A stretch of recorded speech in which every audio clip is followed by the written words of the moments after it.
परिषद छत्रपती संभाजीनगर उमेद अभियानांतर्गत महिला बचत गटांनी तयार केलेल्या गणपती मूर्तींचं विक्री या ठिकाणी जिल्हा परिषदेच्या मैदानावर दिनांक 23 ते 27 ऑगस्ट 2025 या दरम्यान आयोजित करण्यात आलेला आहे।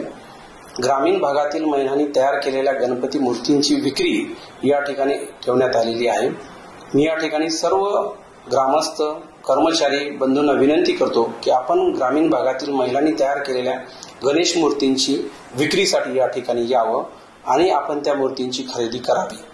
यामुळे आपण ग्रामीण भागातील महिलांना निश्चितच प्रोत्साहन देणार आहात, किंबहुना ग्रामीण भागातील बचत गटाच्या महिलांना लखपती दिदी होण्यास मदत करणार आहात। तर या ठिकाणी पुन्हा आपल्याला आवाहन करतो की आपण जिल्हा परिषद मैदान, पंचायत समिती कार्यालय तसेच मोठ्या ग्रामपंचायतीच्या ठिकाणी बचत गटांनी तयार केलेल्या गणेश मूर्तींची खरेदी करण्यासाठी यावं। आपणा सर्वांना गणेश उत्सवाच्या शुभेच्छा देतो। धन्यवाद।